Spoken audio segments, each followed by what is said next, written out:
Bueno, dijimos solamente pausa y eso hicimos. Solo una pausita, solo una pausa. Ya vamos a escuchar algo de música porque tenemos ganas de charlar con Pablo Hueve, con el profesor Pablo Hueve, hablar de política internacional. Elecciones en Chile, eligen a su próximo presidente el domingo, el próximo domingo, sí, 14. ¿Está cerca, Pablo, de dar la vuelta a Jara, a Kast, o es muy difícil? ¿Cómo andás? ¿Todo bien? ¿Qué tal? Muy buenas tardes, qué gusto estar dialogando con ustedes. Mi saludo a la producción, a toda la audiencia. Lamentablemente creo que es muy difícil por varias cuestiones. La primera, hay un desgaste del gobierno de Boric, que a pesar de todo no ha sido un mal presidente, pero todo entra, una prensa que es verdaderamente salvaje, cómo trabaja permanentemente para limarlo. La candidata no es mala. Janette Jara ha sido una muy buena ministra, de hecho que es reivindicada, inclusive tuvieron que reconocerlo hasta los propios opositores de su gestión en el Ministerio de Trabajo, la ampliación de derechos, pero hay varias cuestiones en contra. La primera, ella viene del Partido Comunista. En Chile no es menor. En Chile no es menor esa cuestión. En segundo lugar, el que salió tercero, Franco Parisi, ha optado por la más fácil, que es, bueno, señores, yo escuché a los afiliados que en un 78% me pidieran que quieren anular el voto, por lo tanto yo llamo a anular el voto. No era fácil, inclusive creo haberlo comentado con ustedes, la política y la matemática no se llevan bien, pero aún sumando todos los votos de Parisi a Janette Jara, era muy difícil derrotar a las tres derechas juntas, y dos de las tres derechas, la que salió cuarta y la que salió quinta, han decidido apoyar a José Antonio Kast. Si a eso le restamos los votos que seguramente va a haber nulos, eso disminuye la cantidad sobre la cual se trazan los porcentajes. Por lo tanto, salvo que haya más gente que quiera salir a votar y que decida votar por Jara, y que se haya abstenido o haya votado en blanco, o que no haya ido a votar en primer turno, es muy difícil que se dé vuelta. La encuesta que nosotros manejamos, que hoy por hoy todas las encuestas tienen un margen de duración en cuanto a su vigencia muy cortos, por el tema de las redes sociales y cosas por el estilo, daba una diferencia, yo diría que casi demoledora. Estoy hablándoles de 57 a 42. De todas maneras... 15 puntos es muchísimo. Sí. Por eso les digo que además vamos a ver esta noche a las 9, hora argentina, que es la misma de Chile. Se puede ver por internet el debate, y yo creo que ahí vamos a ver la diferencia entre dos proyectos, pero además, si alguno de quienes estén escuchando, o inclusive ustedes, quieren verlo, eso se puede ver por YouTube, por Anatel, por Televisión Nacional. El debate lo organiza Anatel por Televisión Nacional de Chile. Fíjense la astucia que tiene José Antonio Kast, que no cayó en los errores de las veces anteriores, a donde se presentó como lo que es: una persona extremista, una persona dura, una persona que no tiene la menor flexibilidad respecto de lo que no condice con él, es decir, una visión cristiana de la vida, que no está mal que la tenga, pero la cuestión es que los que no piensan como yo están equivocados.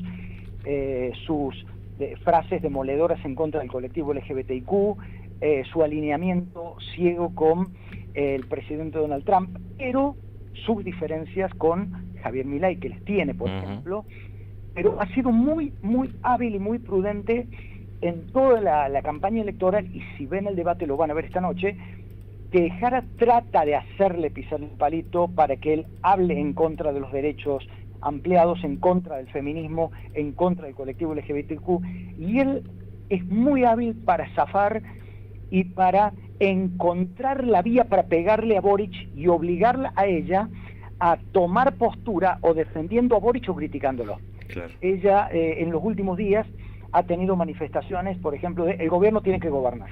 El gobierno tiene que gobernar, pero ella no ha salido a defender al gobierno.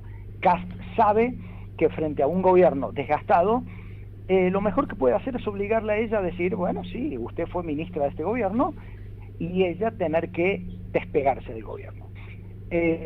Lo vamos a ver, de todas maneras les digo, los números que uno maneja no son positivos para Janet Jara. Pablo, ¿cómo estás? Gaby te saluda. Hola, ¿Todo Gaby, bien? qué gusto. Un gusto también poder charlar contigo. Cuando se votó hace algunas semanas atrás en Chile, sí, fue el debut del el voto obligatorio una vez más. Exacto. ¿Cómo funcionó eso y cuánta injerencia puede tener en lo que pase el próximo domingo? Bueno, esa es la pregunta. Esa es una excelente pregunta por varias cuestiones. ¿Cuál es el perfil del votante obligado, como es que le llama la prensa en Chile? ¿Por qué? Porque recordemos que una estrategia que tuvo la dictadura chilena fue, bueno, señores, el voto va a ser obligatorio, pero solo para los que se inscriban. Entonces, que se inscriba a partir de su inscripción, el voto es obligatorio, pero la inscripción es voluntaria. Por lo tanto, solamente quien tenía una pertenencia a un partido político quería inscribirse para votar. La dictadura pensó que los partidos que avalaban a la dictadura se iban a inscribir y que los partidos de izquierda no lo iban a hacer. Bueno, se inscribieron masivamente, ahí hubo un gesto de Ricardo Lagos, en ese momento, sí. Les estoy hablando, ustedes ni habían nacido, 1989, pueden buscar en internet el dedo de Ricardo Lagos en una famosa aparición de televisión, era la primera vez que le iba a la televisión, y que le señaló a la cámara, usted, presidente Pinochet, está mintiéndole a la gente. Bueno, eso fue determinante y logró que el socialismo se uniera con la democracia cristiana. Esas dos fuerzas hoy, a pesar de que se digan que van a cooperar juntas, mantienen profundas diferencias. Y con el tiempo, ya en la votación anterior, me refiero a las legislativas anteriores, se puso en práctica la obligatoriedad de todo el padrón, es decir, la inclusión obligatoria de todos aquellos que tuvieran determinada edad, igual que la Argentina. El tema es a quién iban a votar. La estadística nos demuestra que, atención con esto, el 65% de los, entre comillas, nuevos obligados eran varones. El 70% tenían menos de 45 años. Y el 60% eran de ingresos medios bajos. Esto nos da un perfil tentativo de ese votante obligado. ¿Qué podemos decir? Y la primera vuelta nos lo demostró. Primero, es una persona que no cree en los partidos políticos. Segundo, que tiene rechazo por lo que huela a oficialismo. Y tercero, tiene marcado desinterés por el futuro. Por lo tanto, o busca anular el voto o busca alternativas simplistas que le planteen algo fácil, rápido ya, o directamente anular el voto. Por lo tanto, hay que pensar que ese votante mínimamente era para Jara, ojo, también para Kast, pero en ese sentido se cree que ese votante puede haber ido para Parisi, que ninguna encuesta lo tuvo en cuenta hasta 3 semanas antes de las elecciones. Es más, ni siquiera lo invitaron a uno de los debates, porque no medía, y hoy aparecería como el que puede inclinar la balanza. Pero ha sido muy buena la pregunta, porque precisamente esos nuevos obligados eran aquellos cuyo voto era verdaderamente un enigma. Bueno, claro, ya está develado el enigma. Hoy sabemos que esos nuevos votantes son cualquier cosa menos comunistas o izquierdistas. Por lo tanto, es probable que aunque sea un mínimo porcentaje, vaya a engrosar la fila de Kast. Bien, clarísimo. Pablo, saliendo de Chile, ¿en qué etapa está el conflicto? Te quería preguntar, Estados Unidos, Venezuela, que no tiene a todos en alerta. Perdón, y te sumo un asterisco ahí, sí, con lo que va a pasar mañana en Oslo con el Premio Nobel de la Paz a Corina Machado. Claro, también. Bien. Las cosas no están bien, pero ahí hay una diferencia muy interesante que hay que hacer entre la Casa Blanca y el Departamento de Estado. Acá el que está más interesado en esto es el Departamento de Estado. Concretamente se llama Marco Rubio. Si bien Donald Trump se la tiene jurada, es cierto, y siempre lo ha dicho, que Maduro no es el presidente legítimo, que es el jefe del cartel de los soles y cosas por el estilo, en realidad Marco Rubio, ya desde que era senador, recuerden que él es hijo de de latinos anticomunistas, sí. Y él fue un senador de varios mandatos absolutamente extremista y fanático, y él prometió no hace mucho en la Universidad de Miami, caramba por el lugar, precisamente a exiliados cubanos, que él iba a hacer lo imposible para devolverle Venezuela a los venezolanos y que luego seguiría Cuba. Ojo con esto, porque en realidad lo que hay no es solamente la caída de Maduro, sino todo un proceso de aislar a Cuba. Y luego, obviamente, el gobierno de Nicaragua. Ahora bien, la última declaración de Donald Trump de que Maduro tiene las horas contadas nos lleva a plantearnos escenarios. Primer tema, a pesar de lo que dice el Premio Nobel de la Paz, que quiere una invasión norteamericana, ¿es eso posible? No, no es posible. Estamos hablando de que sería necesario más de 500.000 personas. Estados Unidos no las tiene en la región, y tampoco el votante republicano, no el MAGA, sino el republicano, sí, estaría de acuerdo con eso. Segundo lugar, ¿qué alternativas podrían ser? Está buscando desde hace rato un golpe de Estado.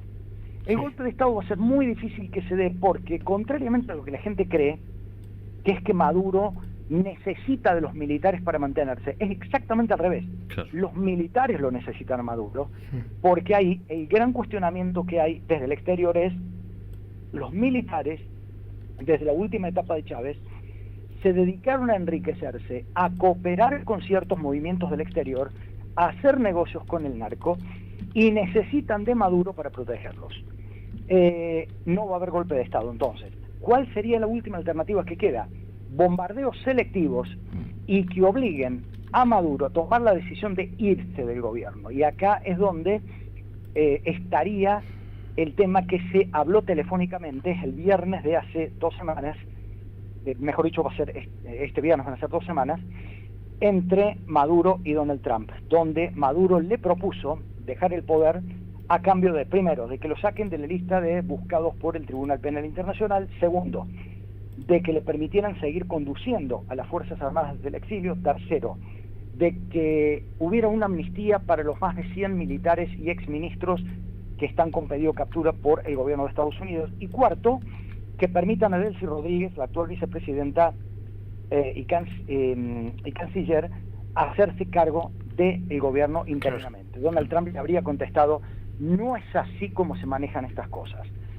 El tema de Corina Machado es otra cuestión, porque Corina Machado sí está jugando al límite, y la Academia de Suecia, de Noruega, que no es la primera vez que lo hace, politizar al premio Nobel. No, se lo dio Barack Obama en algún momento.